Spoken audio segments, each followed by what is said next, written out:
Assalamualaikum warahmatullahi wabarakatuh. Perkenalkan, nama saya Syifa Suhada dengan INPM 1024242025. Di sini saya akan menjelaskan tentang farmakologi obat-obat parasimpatomimetik.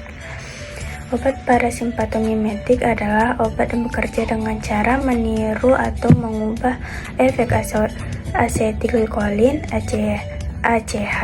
Obat ini merangsang sistem saraf parasimpatik sehingga dapat digunakan untuk mengobati berbagai kondisi. Cara kerjanya dibagi menjadi dua golongan, yaitu obat yang bekerja secara langsung berikan dengan reseptor muskurin atau nikotin, dan obat yang bekerja secara tidak langsung dengan cara menghantam enzim asetilkolinesterase agar asetilkolin tidak hidrolisis. Obat yang bekerja secara langsung adalah parasimpatomimetik. Langsung adalah obat yang meniru sistem saraf parasimpatik. Yang pertama, kolin ester. Yang kedua, muskarinik alkaloid atau sintetik. Digunakan secara klinik sebagai agen sialagog dan miotik glukoma. Miotik adalah obat tetes mata atau salep yang menyebabkan pupil mata mengarut. Obat ini digunakan untuk mengobati glukoma dan presbiopia. Kalau glukoma adalah penyakit yang merusak saraf optik mata dan dapat menyebabkan kebutaan. Glukoma terjadi akibat tekanan bola mata yang tinggi yang menyebabkan kerusakan saraf mata. Parasimpatomimetik narkotinik. Reseptor nikotinik yang terdapat di ganglia otonom, adrenal, medula, dan SPP disebut reseptor nikotin neuronal. Sedangkan reseptor nikotinik yang terdapat di sambungan saraf otot disebut reseptor nikotinik otot. Obat-obat yang mengandung nikotin bekerja dengan cara melepaskan nikotin ke dalam aliran darah. Nikotin kemudian merangsang reseptor untuk melepaskan neurotransmitter, yaitu pembawa pesan kimia yang mempengaruhi suasana hati, perilaku, dan fungsi tubuh. Contoh obatnya seperti pilokarpin, karbakol, mitakolin, neostigmin, dan pridostigmin. Obat ini bekerja dengan cara menghambat kolintrase sehingga mengakibatkan kontraksi asetilkolin endogen sekitar. Efek farmakologi dan penggunaan klinis parasimpatomimetik pada beberapa organ. Yang pertama, mata. Pada mata, parasimpatomimetik memiliki efek farmakologis dan penggunaan klinis sebagai berikut. Efek farmakologi pada mata. Yang pertama, miosis, penyipitan pupil. Yang kedua, penurunan tekanan intraokular. Dan yang ketiga, akomodasi. Penggunaan klinis. 1. Glukoma sudut terbuka. Kedua, glukoma sudut tertutup akut. Yang ketiga, pemeriksaan oftalmologi tertentu. Keempat, sindrom mata kering. Contoh obatnya pilokarpin. Agnosis muskarinik langsung yang paling sering digunakan pada mata. Yang kedua, karbokol. Agonis muskarinik dan nikotinik langsung digunakan pada pengobatan glukoma. Yang kedua, kardiovaskular. Sistem kardiovaskular merupakan organ sirkulasi darah yang terdiri dari jantung, komponen darah, dan pembuluh darah yang berfungsi memberikan dan mengalirkan suplai oksigen dan nutrisi ke seluruhan jaringan tubuh yang diperlukan dan proses metabolisme tubuh. Obat parasimpatomimetik dapat menyebabkan bradikardia dan hipotensi pada pasien dengan penyakit kardiovaskular, dapat membahayakan aliran dan koroner.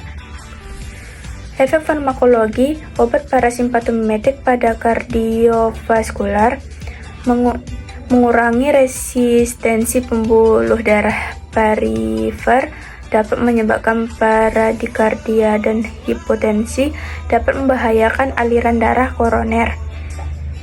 Obat parasimpatomimetik yang digunakan untuk mengobati kondisi seperti glaukoma, miastenia gravis, penyakit Alzheimer, keracunan organofosfat. Yang ketiga, saluran pencernaan. Mekanisme kerja saluran cerna, stimulasi saraf parasimpatis meningkatkan aktivitas pencernaan melalui satu, peningkatan sekresi cairan pencernaan, meningkatkan sekresi di lambung, pankreas, dan usus kecil. Yang kedua, aktivasi motorik usus, mempercepat proses pencernaan dan penyerapan makanan. Stimulasi kelenjar pencernaan saraf vagus, meningkatkan produksi enzim dan cairan pencernaan. Kelenjar ludah menghasilkan tialin untuk pencernaan karbohidrat. Lambung menghasilkan HCl dan pepsin untuk mencegah protein. Pankreas mengeluarkan amilase, lipase, dan protase. Usus kecil menghasilkan enzim tambahan untuk mencegah nutrisi kompleks. 4. Saluran genitourinary. Parasimpatomimetik digunakan pada saluran genitourinary untuk meningkatkan kontraksi otot polos kandung kemih, terutama pada kondisi seperti yang pertama, retensi urin. Obat seperti betanekol membantu mengatasi kesulitan mengosongkan kandung kemih. Yang kedua, penyakit neurogenik kandung kemih, membantu pasien dengan gangguan neurologis, misalnya stroke atau multiple sclerosis, untuk mengosongkan kandung kemih. Yang ketiga, gangguan motilitas saluran kemih, memfasilitasi aliran urin pada kasus obstruksi ringan. Efek farmakologi pada saluran genitourinary meliputi: yang pertama, diuretik, meningkatkan produksi urin. Yang kedua, antibiotik, mengobati infeksi saluran kemih. Yang ketiga, alpha blocker, mengendurkan otot prostat untuk BPH. Yang kelima, kelenjar sekretorik, adalah kelenjar berfungsi menghasilkan dan mengeluarkan zat tertentu seperti enzim, hormon, atau cairan lainnya. Selain kelenjar yang umum dikenal seperti kelenjar ludah, kelenjar keringat, atau kelenjar hormon, terdapat berbagai jenis kelenjar sekretorik lain yang dapat dibedakan berdasarkan lokasi dan fungsi. Efek farmakologi parasimpatomimetik pada kelenjar sekretorik: stimulasi kelenjar saliva, kelenjar keringat. Yang keenam, sistem saraf pusat, terdiri dari otak dan sumsum tulang belakang. SSP merupakan bagian dari sistem saraf yang juga terdiri dari sistem saraf tepi.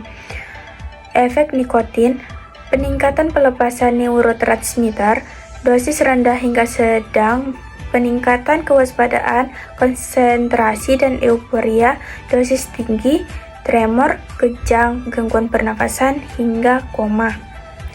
Baik, hanya segini yang hanya dapat saya sampaikan. Terlebih dan kurangnya saya mohon maaf. Saya undur diri. Wassalamualaikum warahmatullahi wabarakatuh.